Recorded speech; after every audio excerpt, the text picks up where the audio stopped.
첫 화면 열어주시겠어요? 마태복음의 서론을 우리가 마치고 오늘 이제 마가복음 서론을 말씀드리겠는데요. 오른쪽에 보시는 이제 그림은 무띠에 그랑발 바이블이라고 830년경에 이제 프랑스 지역에서 만들어진 제작된 성경이에요. 혹시 개혁신보 여러분 보세요? 개혁신보에 제가 이제 글을 연재하고 있는데 오늘 배포되는 개혁신보에 이제 이 성경을 제가 이제 일부러 소개했습니다. 우리 화평교회 교인을 생각하면서 한 9세기경부터 이제 성경을 비로소 단권 성경으로, 그 전까지는 이제 양피지로 좀 권별로 따로따로 이렇게 필사를 하다가 우리가 지금 66권을 다 한 권으로 갖고 있잖아요. 이렇게 이제 본격적으로 제작하기 시작한 게 한 9세기경부터 그래요. 근데 이제 그 가운데 대표적인 이제 성경인데 66권 성경을 만들면서 4개의 사파를 이제 그렸습니다. 창세기, 출애굽기, 그다음에 복음서 앞에 있는 이 그림, 그리고 요한계시록 뒤에 그림이 있는데, 복음서 앞에 이렇게 이제 마태, 마가, 누가의 복음을 우리가 이제 이미 소개해 드렸었죠. 마태는 이제 메신저, 천사든 사람이든, 마가는 사자, 누가는 황소, 그 다음에 요한복음은 독수리. 이렇게 초대교회 때부터 그렇게 이해한 것을 중세기에도 그대로 전통을 이제 유지하고 있었어요. 가운데 계신 분이 예수 그리스도입니다. 그러니까 그리스도의 복음을 적어도 4개의 관점에서 한꺼번에 같이 바라보면서 우리가 복음의 풍요함을 이해해야 된다라는 인식을 그림으로 이제 또 잘 표현을 해준 거죠. 4개의 관점이 마치 뭐 한겨레 신문하고 조선일보의 논조가 좀 다른 것처럼 강조점이 다르게 드러나는 부분이 분명히 있어요. 또 서로 다른 이야기를 이렇게 이쪽에선 소개하는데 이쪽에선 소개 안 하는 이야기들 좀 있습니다. 마태복음에서는 이제 동방박사 이야기, 다른 공관복음에는 등장하지 않습니다. 누가복음에는 이제 서론에 보면 마리아와 또 세례 요한의 출생을 앞두고 수태고지가 있었고 그 이야기가 자세히 상술되고 또 예수님의 12살 이전에 있었던 에피소드들이 이제 소개됩니다. 그러니까 이 서론 부분을 읽으면 이렇게 이제 서로 다른 관점들, 개성이 잘 드러나요. 우리가 마태복음 1장 1절의 말씀 같이 공부했었죠. 오늘 마가복음의 시작은 하나님의 아들 예수 그리스도의 복음의 시작이라, 다음 주에 공부하게 될 누가복음 1장 1절은 우리 중에 이루어진 사실에 대해 아예 출발하는 시점이 좀 다르죠. 요한복음 1장 1절은 그야말로 영원 태초의 관점으로 우리를 이제 이끌어가고 있고요. 이렇게 다른데 막상 이제 공간복음, 사복음서 말고 공간복음이라고 할 때는 마태, 마가, 누가복음을 공간복음이라고 합니다. 이 공간복음은 정말 같은 사건들을 3개의 공간복음이 다 기록을 하고 있어요. 마가복음 1장만 해도요 8개의 사건, 스토리가 이제 소개됩니다. 제일 먼저 세례 요한 이야기, 그 다음에 예수님께서 우리 읽은 본문이죠. 세례를 받으시고 광야에 가서 시험 받으세요. 그 다음에 천국을 선포하고 이제 복음 전도가 시작되고 제자를 부르시고 가르치며 고치시는 사역 내용이 상당히 길게 소개됩니다. 그 다음에 기도하시고 또 전도 여행 가자. 마지막이 한센병 환자 고치는 사건으로 8개의 사건이 있어요. 그러니까 성경을 읽을 때 마가복음 한 장 안에 이렇게 많은 이야기들이 있구나, 이렇게 이제 기록을 하면서 보면 아주 재밌습니다. 마태복음하고 비교해 볼까요? 세례 요한 얘기, 세례 받으시고 시험 받으시고 천국 선포하시고 제자를 부르시고 가르치며 고치시고, 그리고 이제 산상수훈이 3개장에 걸쳐서 나오죠. 그 다음에 한센병 환자를 고치시고. 자, 마가복음의 1장에 있는 8개 사건과 순서까지 똑같습니다. 거의 대부분. 그리고 마가복음이 제일 사복음서 중에 짧잖아요. 짧은 한 장 안에 마태복음에서는 1장부터 8장까지 있는 내용이 축약된 형태로 마가복음 안에 다 있어요. 그래서 같은 사건을 두 복음서가 똑같이 이렇게 기록을 하고 있구나. 누가복음하고 비교해 볼까요? 세례 요한 있죠? 세례를 받으시고 예수 그리스도의 족보가 소개되고 있고요. 시험 받으시고 천국을 선포하시고 가르치며 고치시는 내용, 기도와 전도, 제자를 부르시고 한센병 환자 똑같죠?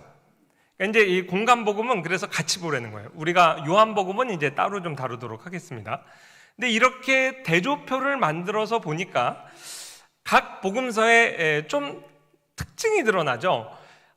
마태복음은 많은 챕터를 할애해서 산상수훈, 하나 예수 그리스도께서 가르치시는 내용을 특별히 이렇게 따로 기록을 하고 있어요. 그러니까 마태복음은 이 부분에서는, 이 전반부에서는 산상수훈의 어떤 강조점을 뒀구나. 왜 그랬을까? 앞으로 이제 공부하겠죠. 누가복음을 보면 왜 예수 그리스도의 족보가 누가복음 1장쯤 나와야 될 것 같은데 마태복음처럼 여기에다가 의도적으로 배치했을까? 이게 이제 눈에 띄는 거예요. 생각 없이 쭉 읽어 나갈 때는 잘 눈에 잡히지 않는데 이렇게 대조표를 만들어 보니까 특징이 드러납니다. 마가복음을 공부하는 유익이 있어요. 누가복음 1장부터 5장까지의 내용이 그냥 마가복음 1장에 다 들어가잖아요. 그래서 마가복음을 중심으로 잡고 진도를 나가면서 마태복음과 누가복음의 특징들을 이제 비교하면서 읽으면 이 공간복음을 좀 우리가 효과 있게 공부할 수 있습니다. 그래서 마가복음을 중앙에 두는 것이 편합니다. 일단 짧기도 하고요. 짧은 내용 안에 많은 내용을 이제 포함하고 있고, 특히 마가복음만 특징적으로 기록하는 사건은 거의 없어요. 마가복음에 기록된 사건은 마태나 누가나 요한복음에 거의 95% 이상 다 들어갑니다. 그러니까 마가복음에만 있는 사건이 예수님의 비유 가운데서 스스로 자라나는 12유 4장에 나오고, 7장과 8장에서 에바다, 그건 마가복음에만 있어요. 예수님께서 청각장애인 고치신 거, 데가볼리 지역 전도 마치고 갈릴리로 들어오면서 그 사건. 그 다음에 8장에 나오는 말을 못하는 사람을 이제 시각장애인을 이제 고쳐주신 그 사건. 에바다가 부활하니까 말을 못하는 사람을 고쳐주신 사건. 그렇게 해서 이제 3개 정도 스토리만 빼고는 마가복음의 내용은 양쪽에 다 있기 때문에 중심을 마가복음으로 좀 잡기 시작하겠습니다. 그래서 이제 1장의 내용 우리가 비록 선택적으로 좀 읽었지만 오늘 이제 1장의 내용을 그냥 한꺼번에 정리를 좀 하고, 그 중에서 이제 핵심적인 예수 그리스도가 오늘 우리 마침 세례식이 있었는데 세례의 의미가 무엇인지를 한번 살펴보도록 할 거예요. 지난번에 제가 파워포인트로는 안 보여드렸지만 마가복음은 로마인을 위한 복음서라고 말씀하면서 근거 구절로 3구절을 말씀드린 내용입니다. 예를 들면 두 번째 있는 마가복음 12장 42절에 보면 그 가난한 과부가 드린 2렙돈, 렙돈은 그리스의 동전 단위예요.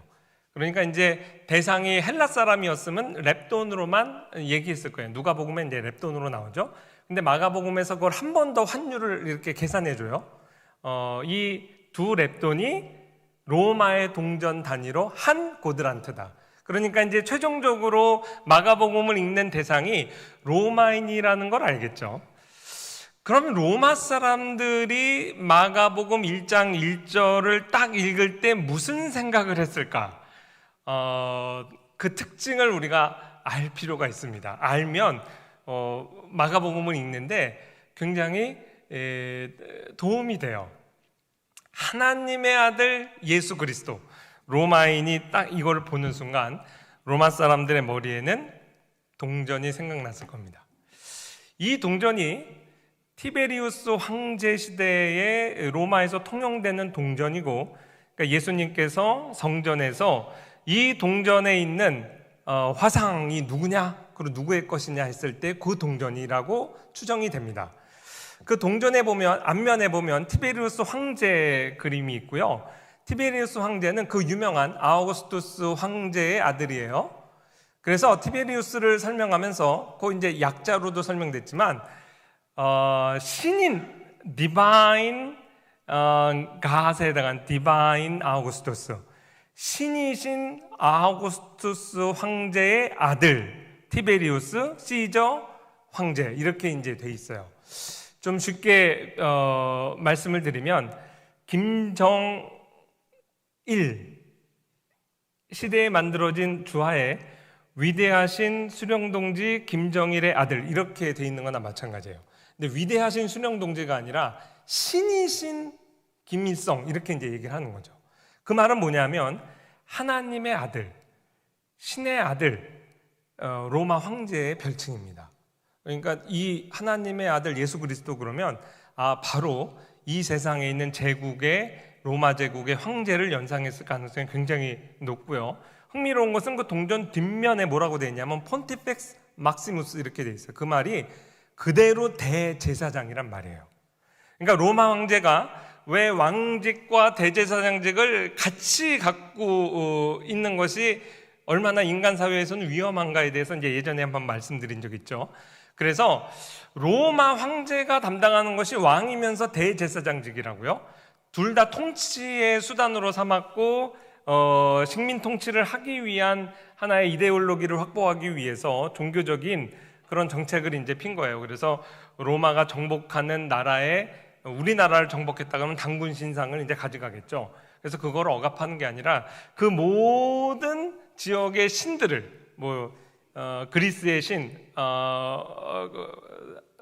미의 여신은 이제 비너스로 이름 로마식으로 바꿔서 다 로마 황제가 1년에 한 번씩 제사를 드리는 거예요. 그럼 이제 석국의 입장에서 보면 우리는 이제 신사참배를 강요당했는데 일본은 좀 하수였던 거죠. 정말로 제대로 식민 통치하려면 그 사람들의 마음을 사야 될 거 아니에요. 근데 로마가 이제 그런 걸 잘했어요.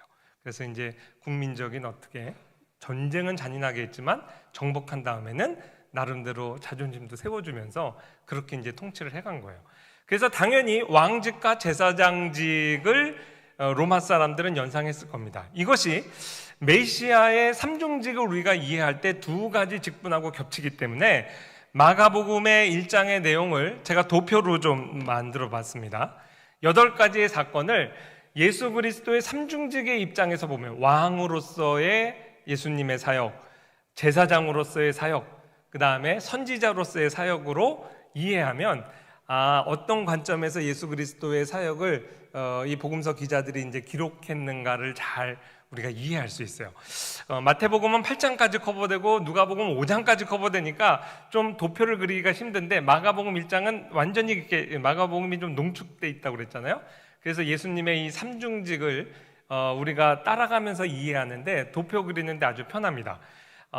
다만 어떤 특징이 드러나냐면 한 사건 안에 예수님께서 제사장으로만 사역하시고 왕으로는 사역 안 하시고 그런 게 아니에요. 지금 마가복음 1장 기자에 보면 그 로마의 왕직과 대제사장직 말고 선지자직분을 행하시죠. 그래서 가는 곳마다 천국 복음을 선포하고 전도하세요. 근데 전도 말로만 하시는 게 아니라 고치시며 말씀을 전했다 그랬어요. 그리고 회당에서 가르치실 때 그 반응이 어떻게 기록되어 있냐면 우리 원래 서기관들의 가르침과는 완전히 다르다. 이분의 가르침은 권세 있는 가르침이고 권위가 있는 가르침이라고 그랬어요. 그러니까 예수 그리스도께서 선지자의 직분으로 말씀을 선포하실 때 거기에 왕의 권세가 있었던 거예요. 또한 귀신을 내쫓고 병자들을 고치시며 가르치시기 때문에 제사장의 직분을 행하시며 가르치십니다. 제사장의 직분이라고 하는 것은 연약한 자들을 고치시고 병을 고치시고 죄를 용서하시고 이런 것들이 이제 제사장의 사역이에요. 왕으로서의 사역은 나를 따르라 하나님의 아들 이렇게 이제 그 성경이 묘사하면 그건 왕의 직분이에요.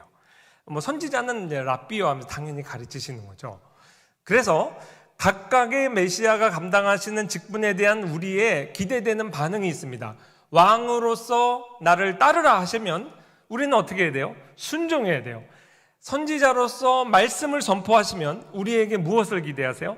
믿음을 기대하세요. 선포되는 말씀을 우리가 믿음으로 반응해야 돼요.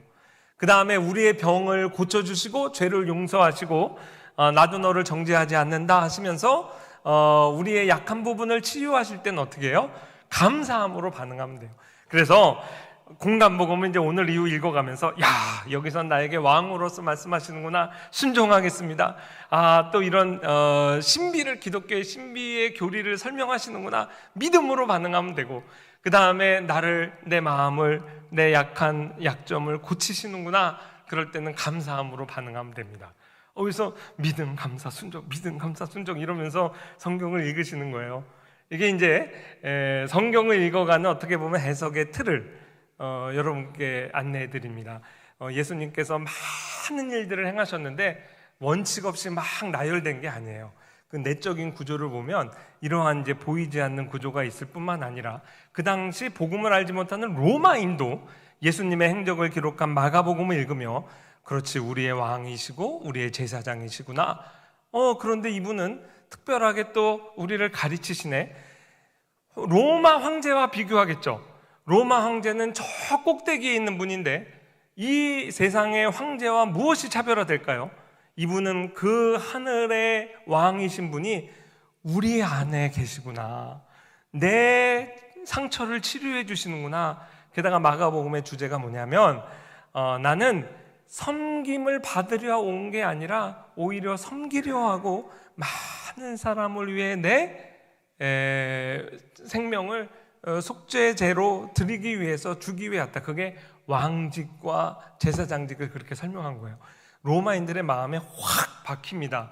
두 가지의 직분에 있어서 세상의 황제와는 완전히 다른 접근을 하는 거죠. 오히려 섬김을 받으러 온 분이 아니라 섬기는 왕, 게다가 제사장 직분의 직무를 어떻게 행하세요? 자기 목숨을 많은 사람을 위해 대속물로 내어주시는 대제사장. 이런 부분이 마가복음의 독자 로마인들의 마음을 확 이렇게 이제 사로잡은 겁니다. 자, 오늘 이 많은 사건 가운데 마가복음의 어떻게 보면 핵심만 아니고 전체 사복음서의 굉장히 중요한 핵심인 예수님께서 세례를 받으셨다는 의미를 한번 살펴보겠습니다. 저 보면 다 순서도 똑같죠? 세례 요한 다음에 세례 받으시고 시험 받으심. 세례의 의미가 뭘까? 먼저 세례 요한이 베푼 세례는 회개의 세례예요. 예수님께서 죄가 있어서 회개할 필요가 있어서 세례 받으셨을까요? 그게 전혀 아니죠. 예수 그리스도께서 받으신 세례의 의미는 우리 하나님 백성과의 연합입니다. 로마서 6장 말씀해 보면 그리스도 예수와 합하여 세례를 받았다. 세례의 의미의 핵심이에요. 오늘 우리 세례 의식을 베풀고 입교도 사실은 먼저 세례의 표를 받고 신앙 고백한 거죠. 그 의미가 다 뭐냐면 그리스도와의 연합이에요. 자, 로마서 6장 3절 5절 말씀에 가면 이 연합의 의미는 뭐냐면 그리스도의 죽으심과 연합됐고, 우리 오늘 칸타타 이렇게 보면서 막 영상도 보고 눈물이 저도 많이 났는데, 그게 이제 예수님이 행하신 일 나랑 무관한 게 아니라 나도 그 현장에 같이 예수님과 더불어 십자가에 못 박힌 겁니다. 또한 그 그리스도와 더불어 우리가 부활한 거예요. 그러니까 그리스도의 죽으심과 부활에 하나님의 백성이 연합한다는 의미가, 그것을 가리키는 게 세례예요. 그러니 예수님도 세례 받으시는 게 필요했습니다. 왜냐하면 하나님이 사람이 되신 목적이 뭐냐면 우리와 연합하시기 위해 오셨기 때문에 공생애를 시작하는 마당에 예수 그리스도께서 우리 인류와 하나님의 백성과 연합하신다는 것을 공적으로 드러내는 예식이 이 세례의 의미였어요. 근데 이 세례가 보통 중요한 일이 아닙니다. 이 세례를 받을 때 하늘문이 열리고 성령께서 임하시고 또 성부 하나님의 음성이 들렸는데, 내가 너를 기뻐한다, 너는 내 사랑하는 아들이라 내가 너를 기뻐하노라, 이렇게 성부, 성자, 성령 하나님이 함께 하셨다고요. 자, 그리스도와의 연합으로서의 이 세례가 예수 그리스도의 앞으로 펼쳐지는 공생애를 이해하는데 두 가지 큰 포인트를 우리에게 알려줍니다. 첫 번째는 새 창조예요. 옛날 창조, 첫 번째 창조에 있어서도 삼위 하나님이 등장합니다. 창세기 1장에 보면 하나님께서 말씀으로 창조하셨죠? 보통 우리가 창조의 사역을 사도신경에서 고백할 때 성부 하나님의 창조의 사역을 보통 대표적으로 얘기합니다. 근데 성부 하나님께서 혼자 창조하신 게 아니라 말씀으로 창조하셨어요.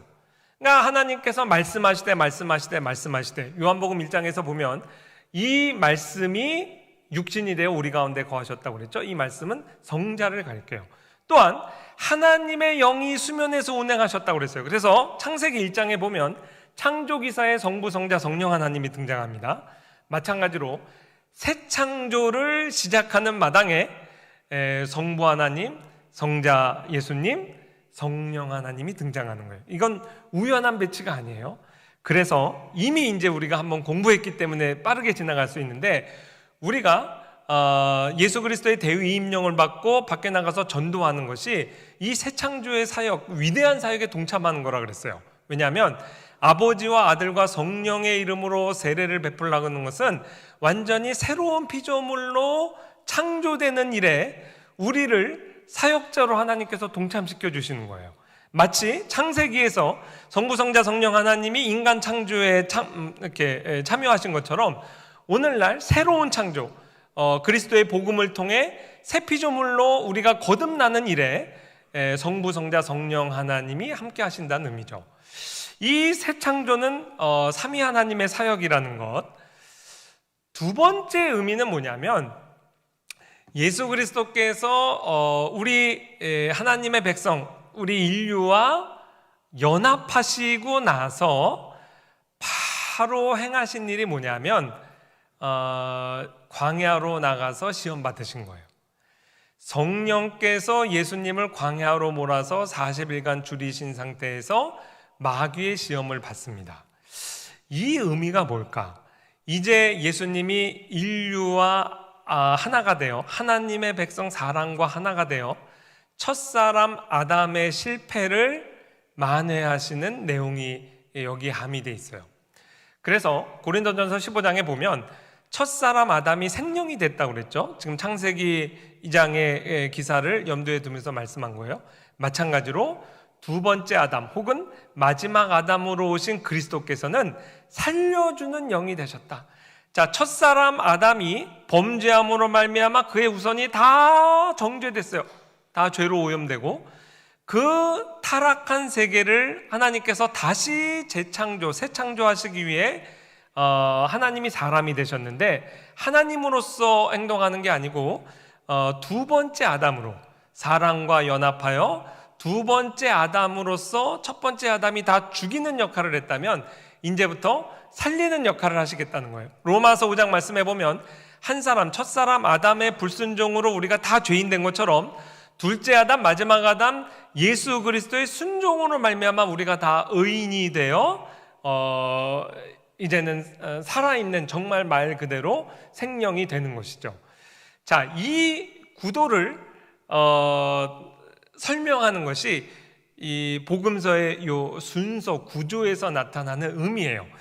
우리가 의심을 할 수도 있어요.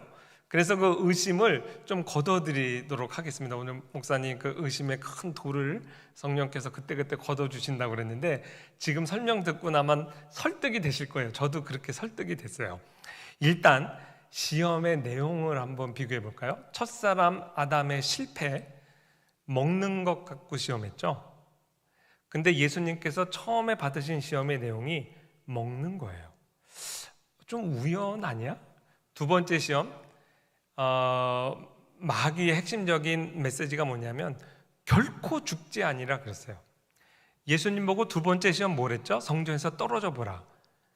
천사가 그 발을 보호해서 그래서 죽지 않을 것이다 그죠. 그 시험의 내용이 굉장히 비슷하죠? 자, 세 번째, 결정적으로 아담이 여기 넘어갔죠? 너희가 하나님같이 되겠다. 이게 마귀의 세 번째 시험에서는 내게 엎드려 경배하면 이 천하만국을 너에게 주겠다. 네가 신이 되는 거야. 그 시험이에요.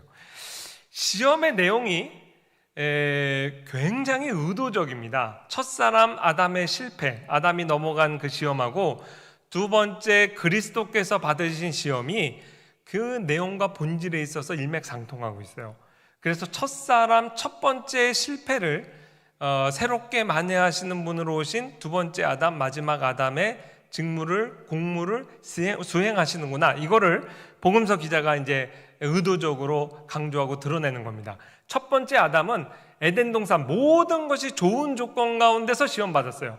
예수 그리스도께서는 광야에서 척박한 땅에서 40일을 줄인 상태에서 먹을 것으로 시험받으셨으니 사실 얼마나 더 불리한 조건입니까? 근데 거기에서 예수님께서 다 승리하시죠. 기록되었을 때 오로지 시험을 이기는 유일한 기준은 계시된 하나님의 말씀에 의존한 거예요. 이것을 통해서 시험 받을 때 신자가 시험을 어떻게 이길 수 있느냐를 보여주시고, 만약에 하와가 마귀의 시험에서 내 마음에 기록하신 하나님의 말씀, 계시된 하나님 말씀에 의하면 불순종하면 죽는다 그랬다, 죽을까 하노라가 아니었다, 이렇게 아마 말하면서 사탄아 물러가라 물리쳤을 겁니다. 그래서 문제가 무엇이었고 해결책이 어떤 것이었느냐도 잘 정말 보여주고 있죠. 재밌죠? 저만 재밌나? 그래서 이 성경 공부하면 재밌어요. 또 하나 가볼게요. 누가복음의 의도가 그래서 드러나요. 자, 마태마가 누가가 똑같이 예수님이 세례받고 시험 받으시는 것을 연이어서 이렇게 기록을 하고 있죠. 근데 누가복음만 세례를 받으신 것과 시험 받으신 것 사이에 예수 그리스도의 족보를 넣어놓습니다. 요 배치도 조금 의아한데 더 이상한 건 뭐냐면 일반적인 족보의 순서가 아니에요. 족보는 어떻게 돼요? 당군 할아버지로부터 우리 집안으로 얘기하면 안홍팔 할아버지, 그 다음에 우리 아버지, 저 이렇게 나와야 될 거 아니에요. 누가복음은 예수님으로부터 위로 출발하죠. 예수님 위는 요셉이고 쭉 올라가요. 어디에서 끝나요? 인간 족보 끝은 아담이에요. 아담 위는 하나님이라. 이런 족보는 세상에 없습니다. 의도가 있는 거예요. 의도가. 자, 예수 그리스도께서 우리와 더불어서 세례를 통해 연합하셨다. 하나님의 백성과 연합하셔서 이제는 두 번째 아담으로서 공무를 수행하신다. 첫 번째 공무를 수행하는 시험 받으신 것이 어떤 자격으로 시험 받았는가? 두 번째 아담의 자격으로 행하신 것이다. 왜냐하면 족보 순서가 예수님부터 올라가서 어디로 끝난다고 그랬어요? 아담 얘기를 하는 거예요. 그래서 읽는 독자가 첫 번째 아담 생각하고 두 번째 아담으로 오신 그리스도께서 시험을 받으셨구나. 예, 이렇게 되면 이해가 되죠. 저는 이 정도에서 벌써 설득이 됐어요. 아직도 설득이 잘 안 된다 싶으신 분은 첫 번째 세례 요한 이야기를 해드릴게요. 왜 세례 받으심 위에 세례 요한의 메시지를 공간복음이 다 기록하고 있는가? 인간 세례 요한 선지자에 대해서는 요한복음 공부할 때 우리가 심도 있게 공부할 겁니다. 오늘은 한 포인트만 말씀드릴게요. 세례 요한은 메시아의 길을 예비하는 사람이에요. 근데 메시아의 길을 예비한다는 뜻을 우리가 오해하면 안 돼요. 저도 철이 없이 성경을 읽을 때는 예수님 짧은 공생의 3년 동안에 무리들을 가르치고 하는데 얼마나 힘들겠냐. 그래서 세례 요한을 먼저 보내서 사람들을 먼저 모은 다음에 넘겨줬구나. 오늘날로 하면 처치 플랜팅인가? 뭐 그런 의미가 아니죠. 세례 요한의 메시지가 범우주적인 예수 그리스도의 그 메시지를 예비했다는 거예요. 세례 요한은요, 간단히 말씀드리면 집안이 훌륭한 집안입니다. 아버지 대제사장, 엄마 라인도 대제사장이에요. 세례 요한 게다가 나이가 많아서 독생자로 정말 세례 요한도 태어났잖아요. 가만히 있어도 세례 요한은 권력의 정점에 쓸 사람이에요. 대제사장으로 가만히 있어도 될 사람이라고요. 그 대제사장의 될 세례 요한은 기적적으로 탄생했기 때문에 이스라엘 사람들의 사랑을 받았어요. 주목을 받았는데 글쎄 이 세례 요한이 미쳤죠. 나이가 딱 들어서 집을 나간 거예요. 가출한 거예요. 가만히 있으면 예루살렘 성전 안에서 일평생 인정받으며 존경받으며 살 사람이 광야 교회를 개척한 거예요. 그리고 거기서 회개의 세례를 베풀기 시작해요. 이거 성전 중심의 그 세계관을 가진 유대인들에게는 정말 충격적인 일입니다. 이 그 페니텐션 시스템이라고 그러는데 속죄의 시스템은 이 성전을 중심으로만 이루어져야 돼요. 그 밖에서 하면은 그거는 정말 신성 모독적인 일을 행하는 거거든요. 근데 딴 사람도 아니고 세례 요한이 밖에 나가서 예루살렘 성전이 아닌 곳에서 회개에 속죄에 그런 예식을 행한다? 살려둘 수 없습니다. 근데 세례 요한 입장에서는 그거 자기 기득권 내려놓은 거예요. 그래서 기득권을 내려놓은 것뿐 아니고 세례 요한의 메시지가 충격적입니다. 권력층에 대해서만 기득권을 내려놓은 게 아니라, 그러니까 민중은 그를 따랐죠. 야, 여기 뭐가 있구나. 정말 이스라엘 민중이 마치 우리나라가 김구 선생님 존경했던 것처럼 다 세례 요한 메시지에 귀를 기울였어요. 그런데 그는 또 포퓰리스트는 아니에요. 유대인들이 아무리 어렵게 살아도 자존심이 뭐냐면, 우리는 아브라함의 후손이야. 이방인들, 로마 사람들 다 지옥 갈 때 우린 다 천국 갈 거야. 아브라함의 혈통이라는 게 그들의 마지막 자존심이에요. 그런데 아브라함 자손이라는 것에 민족의 프라이드를 갖고 있는 민중들을 향해 마태복음 메시지죠. 유대인들의 메시지에서 속으로 아브라함이 우리 조상이라고 생각하지 말라. 하나님이 돌들로도 아브라함 자손 얼마든지 만들 수 있다. 어떻게 보면 탈국수주의, 탈유대주의 민중들이 좋아할 리가 없어요. 그러니까 이 세례 요한의 메시지는 그야말로 앞으로 오실 메시아의 복음이 유대인의 민족적인 틀 안에 갇혀 있지 않고 범세계적인 복음이 될 것임을 선포한 거예요. 그런 입장에서 이거는 민족적으로도 더 내려놓는 메시지였죠. 그래서 골짜기마다 높아진 것 낮아지고 낮아진 것 패여서 이 예수 그리스도의 우주적인 복음이 잘 안착할 수 있도록 백성들에게 메시지를 준비시킨 거예요. 누가복음, 헬라인들을 향한 복음이 결국 이 세례 요한의 많은 메시지 가운데 핵심적으로 모든 육체가 하나님의 구원하심을 보여요. 유대인뿐만 아니라 이방인. 이런 면에서 세례 요한이 예수 그리스도의 공생애 사역 앞에 배치된 겁니다.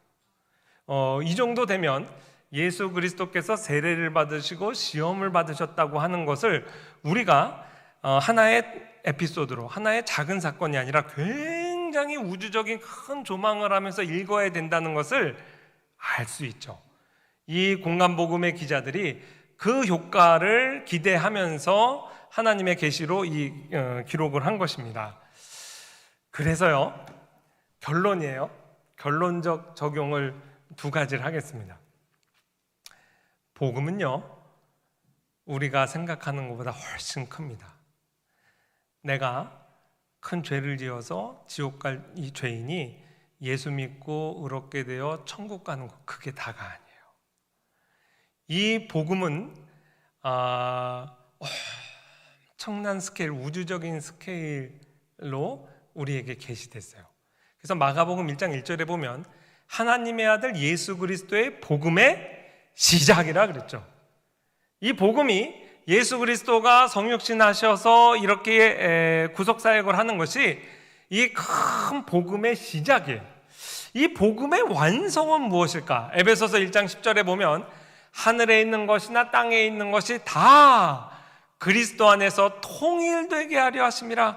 이 복음의 완성에 대해서 얼마나 신약 성경이 많이 우리에게 스케일이 크게 계시해주고 있는지 몰라요. 그래서 이 그리스도 안에서 통일되게, 우리나라 말로는 통일이라고 번역을 했는데 이레니우스라는 초대교회 교부가 이거를 영어로는 recapitulation, 이게 이제 한국말로 번역어가 없었어요. 성경에도 거의 유일하게 에베소서 1장 10절에만 나오는 말씀이에요. 근데 우리나라에 한철아 박사님이라고 계세요. 우리 사랑하는 신현수 목사님의 멘토 선생님입니다. 우리나라 이제 박윤선 목사님처럼 이제 유명한 신학자죠. 이 양반이 이거를 총괄갱신이라는 단어로 번역했는데 기가 막힌 번역이에요. 그래서 오늘날까지 신학자들이 다 이 번역어를 쓰고 있어요.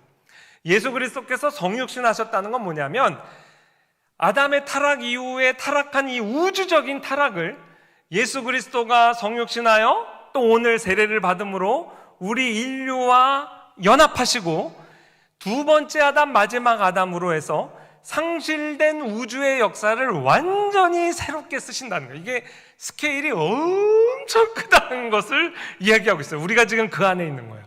그래서 우리가 이해하는 복음, 우리가 이해하는 구원이라는 것은 나 개인 하나가 죄 용서함 받고 천국 가는 거 이 정도 차원이 아니라는 거예요. 완전한 하나님의 새 창조 안에 우리가 초청을 받는 것이고, 그 거대한 메타 스토리죠. 우주적인 스토리에 우리가 하나의 퍼즐로서 들어가 있는 겁니다. 그래서 복음서를 읽을 때 시야가 커져야 돼요. 경제, 거시경제, 미시경제의 뜻이 거시경제예요. 그 매크로코스모스, 마이크로코스모스, 우주를 바라볼 때도 그 큰 우주를 연구하는 스티븐 호킹 같은 사람이 공부하는 우주가 있고, 마이크로코스모스 현미경으로 보는 우주가 있는데, 이 두 가지 관점을 우리가 다 가져야 돼요.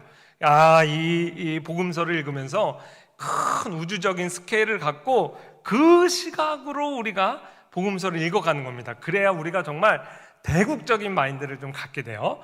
그런데 여기에만 복음은 큰 추상적인 얘기를 하는 게 아니에요. 가장 미시적으로 이 엄청난 복음이 오늘 지금 나의 삶에 어떠한 변화를 기대하는가. 두 번째 적용이, 그래서 오늘 본문에서 반복하여 등장하는 삼위 하나님의 등장이에요. 이 우주적인 역사를 시작하고 공생애를 시작한 마당에 예수 그리스도 한 분이 등장하는 게 아니라 성부 하나님, 성령 하나님, 성자 하나님이 다 등장하시고, 성부 하나님의 직접적인 계시, 이는 내 사랑하는 아들이요 내 기뻐하는 자라라는 말이 계시되어 있어요. 도대체 이 의미가 뭘까요? 이 본문과 복음을 열심히 연구했던 우리의 선배들 가운데 토마스 굿인이라는 사람이 있어요. 옥스퍼드 대학의 학장이었어요. 그 영국 청교도 혁명기에 어차피 총장은 올리버 크롬웰이기 때문에 실제적으로는 이제 총장 역할을 합니다. 존 오웬과 토마스 굿인이 아주 쟁쟁한 신학자가 그 당시에 옥스퍼드에서 이제 학장 역할을 했는데, 이분의 책을 탐독하면 정말 깊이 있는 이제 좀 은혜를 받거든요. 한 꼭지를 좀 설명을 드릴게요. 우리 신자가 예수 그리스도를 믿고 거듭나서 구원 얻고 모든 게 끝나는 게 아니라, 우리의 신자의 삶이 예수님 앞에 서는 날까지 이 땅에서 하는 일, 하나님과 더불어 또 교제하는 일이, 이게 구원에 정말 깊이 있는 도달점 목적이 된다. 그래서 우리는 하나님과 교제, 특히 삼위 하나님과 친밀한 교제를 나누는 사람들로, 존재로 하나님께서 우리를 새 창조했다는 거예요. 구원이 목적이지만 구원의 목적도 사실은 이 궁극적인 하나님과의 교제 가운데서 그분을 예배하고 그분을 찬양 돌리고 그분께 영광을 돌리는 삶, 이게 우리 삶의 궁극적인 목적이라는 거죠. 하나님이 우리가 구원하는 것을 우리가 최종적인 목적으로 삼으셨다면, 우리가 지음받은 목적에 타락하는 것이 반드시 필수적이어야 돼요. 그러나 하나님께서 우리가 타락을 안 했어도 우리를 창조하신 목적이 있어야 될 거 아니에요. 그래서 이거는 더 궁극적인 목적으로 나아가는 겁니다.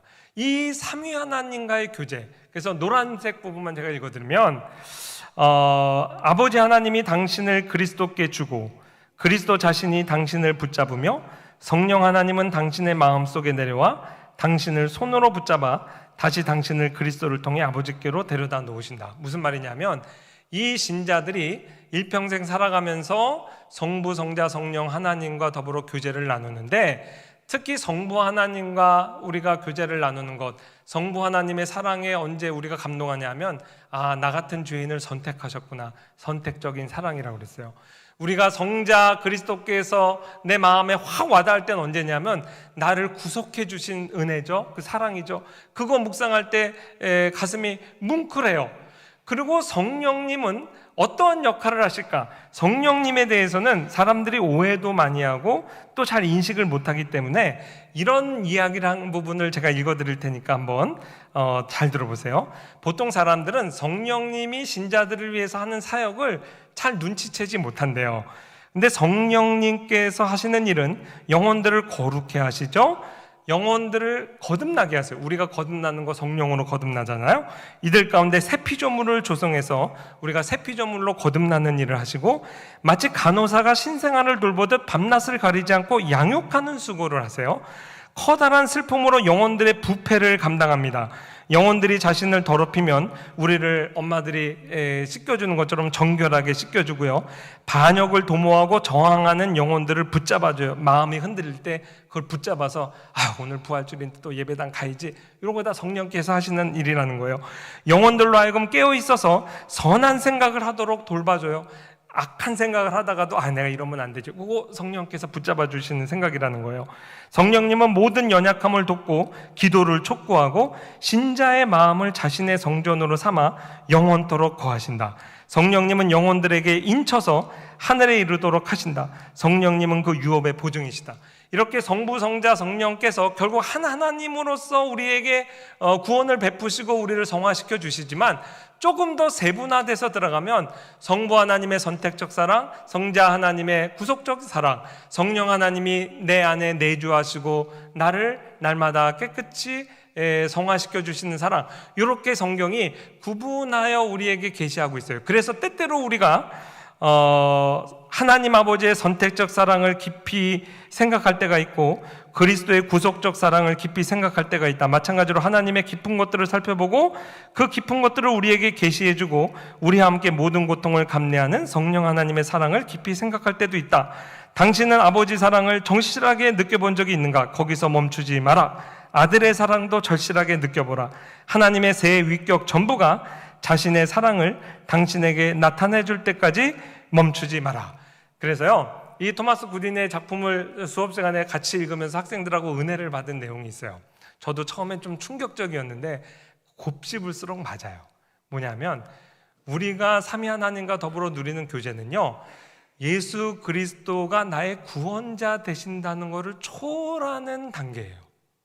무슨 말이냐면 내가 물에 빠져서 아이고 죽겠다 할 때는 정말 나를 건져주시는 사람이 누구인지 책 파악할 마음의 여력도 없이 그냥 나를 건져주신 것 때문에 그분께 감사하죠. 마음에 그분의 인격이 어떤 분인지를 묵상할 여력이 없어요. 그냥 내 생명을 구해주신 것만 해도 감사하지. 우리가 죄인일 때, 내 죄 문제로 너무 괴로워할 때는 내 죄를 용서해 주셨다는 그 한 가지만으로도 어메이징 그레이스 하면서 하나님 찬양한다고요. 근데 사복음서는요, 거기에서 멈추지 말라 그래요. 예수 그리스도께서 공생애 사역하시면서 그분이 하신 말, 그분이 하신 표정, 그분이 하신 대화를 우리가 읽으며 무엇에 반하게 되냐면 그분의 인격에 반하게 돼요. 그 예수 그리스도의 어떤 나를 구해 주셨다, 용서하셨다라는 사역을 넘어서 그분의 인격에 우리가 홀딱 빠지게 되는 거예요. 그래서 그분께 반해서 그분을 사랑하기를, 나의 신랑으로 사랑하기를, 그거를 사복음서를 통해서 하나님이 그걸 읽는 독자들에게 원하시는 거예요. 그러니까 우리가 이렇게 메시아의 삼중직 얘기한 건 다 구원자로서의 이야기예요. 그러나 그 나를 구원하신 예수 그리스도, 물에 빠졌다 건져냄을 당한 그 이후에는 정말 너무 아름다운 분이에요. 정말 복음서를 읽으며 예수 그리스도의 인격에 우리는 탐복하게 됩니다. 이러한 분이라면 정말 내 평생 남편으로 내가 모시고 살겠다, 이런 마음이 정말 인격적 감화를 받게 돼요. 2003년에 제가 신학교 졸업하고 이제 강도사 시험 보거든요. 강도사 시험 과목이 여러 개 있는데 그 중에 하나가 성경 주해 시험이 있어요. 저희 기수가 받았던 과제물은 뭐냐면 시편 131편 말씀 주해, 그게 1, 2, 3절밖에 없어요. 근데 2절 제가 읽어드릴게요. 실로 내가 내 영혼으로 고요하고 평온하게 하기를 젖된 아이가 그의 어머니 품에 있음 같게 하였나니 내 영혼이 젖된 아이와 같도다. 이거 과제물. 구역장님들 이거 갖고 성경 공부 준비해서 구역 예배 인도해 보세요. 이러면 여러분 어떤 마음 드세요? 주제는 뭐냐면 젖된 아이의 평온함이에요. 근데 지금 젖된 아이가 엄마 품에 있다고 그랬어요. 그럼 젖되지 않은 아이가 엄마 품에 있는 거랑 젖된 아이가 엄마 품에 있는 거랑 뭐가 달라졌을까요? 젖되기 전에는요, 그냥 엄마는 밥통으로 보여요. 나한테 먹을 거 주는 사람. 그러니까 여러분 가끔 엄마들 그러죠. 우리 성전 엄마도 제가 가끔 그런 얘기하는 거 보고 마음이 좀 웃음이 났는데, 뭐 엄마가 너희 밥 해주는 사람이냐? 맞죠. 밥을 열심히 해줬죠. 그래도 엄마는 엄마잖아요. 밥만 해주는 게 아니죠. 엄마로서의 사랑. 그러니까 자녀가 밥 먹고 싶을 때만 엄마를 찾으면 엄마가 좀 서운하겠죠. 그런 거예요. 여러분이 하나님 앞에 나와서 기도하자 이럴 때 난 요즘 기도 제목이 없는데, 그게 딱 요 수준이에요.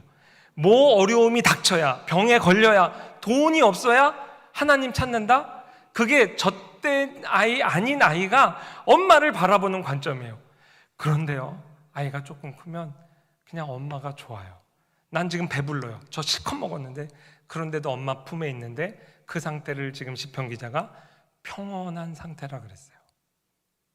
여러분, 하나님 앞에 나와 부르짖을 때, 우리는 한국교회가 특히 부르짖는 기도에 익숙하잖아요. 그런데요, 지금 젖된 나이에 평온한 기도가 사실은 하나님이 우리와 원하시는 교제일 수 있어요. 그냥 뭐 필요할 때만, 너는 돈이 필요해만 아빠를 찾냐? 아무리 아빠가 재벌이라도 아들이 돈 필요할 때만 찾으면 아빠가 섭섭할 거예요. 그런데 아빠 회사에 왔어. 왜 왔어? 그냥 아빠랑 얘기하고 싶어서. 아빠 일 봐요. 마음이 흐뭇하죠. 교제하는 거예요. 우리의 수준이 그 단계로 나아가야 됩니다. 그 단계로 우리를 초청하기 위해 예수 그리스도의 십자가 사건은 복음서의 다 맨 뒷부분에 있어요. 그 뒷부분 전에 이미 우리는 예수 그리스도의 매력에 훌떡 빠져 있는 거예요. 그러면 새벽기도 나와서도 주세요 이렇게 하고 하세요. 그거 하고 그 다음에 바로 가지 말고, 나 할 말 다 했어요. 얼마나 섭하시겠어요. 그 다음엔 삼위 하나님과 교제하시는 거예요.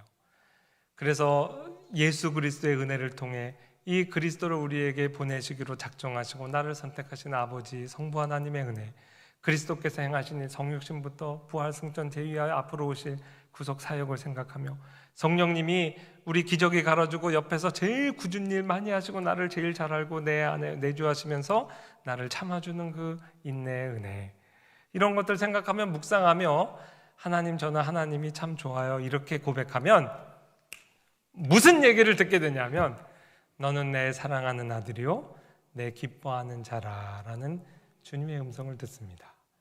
그게 하나님께서 괜히 하신 말씀이 아니에요. 누구에게 하신 말씀이에요? 자기 아들 그리스도 예수에게 하신 말씀이죠. 그러나 세례의 의미가 뭐라고요? 그리스도와 하나로 연합됐잖아요. 그러니까 그 그리스도께 하신 말씀은 우리에게 하신 말씀이에요. 그래서 여러분, 적어도 오후 예배에 이렇게 참여하시는 분은 적어도 젖된 분이라는 생각을 합니다. 우리 담임 목사님 표현을 했다면 길을 갈아타신 거예요. 그러면 그 수준에 맞게 우리가 기도할 때도 삼위 하나님과의 깊은 교제로 빠져들어가기 바라요. 그래서 정말 그리스도의 매력에 흠뻑 빠지는 겁니다. 그래서 그리스도를 사랑하고 그리스도와 함께 있는 시간을 기뻐하고 향유하는 거예요. 지난 주간에 고난 주간이었잖아요. 그 모든 것이 다 연결되어 있다는 생각을 해요. 제가 이렇게 소름이 늘 가끔 돋는데, 우리 담임 목사님 특세 마지막 멘트 뭐였는지 기억하세요? 졸려가지고 잘 기억이 안 나요. 뭐라고 그러시냐면, 성부 하나님 사랑합니다. 성자 하나님, 주 예수님 사랑합니다. 성령님 사랑합니다. 감사합니다. 그러셨어요. 이게 오늘 사실 이 고백입니다. 알아서 저렇게 넘겨주셨는데, 그래서 항상 예배의 마지막에 주 예수 그리스도의 은혜와 하나님의 사랑과 성령님의 교통하심. 교통이란 말은 그리스도께서 행하신 이 모든 하나님의 계획과 그리스도께서 행하신 모든 구원의 내용을 우리에게 적용하신다는 말이에요. 이것이 단절된 게 아니라 우리에게 다 시시각각으로 전달되는 거죠. 이것이 너희와 함께 있을지어다. 아멘. 사랑해 주님 감사합니다. 복음서의 서론을 또 시작하며 마가복음 1장 1절에서 하나님의 아들 예수 그리스도의 복음의 시작에 대한 의미를 배웠습니다. 세례에 이런 큰 의미가 있는 것도 배웠고, 또한 그 위대한 새 창조의 사역에 나와 같은 자를, 또 우리를 하나님께서 초청하시고 이 위대한 사역에 동참케 하시는 것 배웠습니다. 무엇보다 그 거룩하신 삼위 하나님께서 나와 더불어 친밀하게 교제하며 내가 너를 사랑한다, 내가 너를 기뻐한다, 이렇게 말씀하시는 내용을 듣고 황송한 마음이 듭니다. 이제 일주일 동안 저희가 살아가며 매 시간 하늘 문이 열리고 성령께서 내 마음에 임재하시며 그리스도의 은혜를 통해 하나님 아버지의 너를 사랑한다, 너를 기뻐한다 음성을 듣고 밝은 얼굴로 다음 주일날 또 만나는 그러한 복된 일주일 되게 하옵소서. 예수님의 이름으로 기도합니다. 아멘.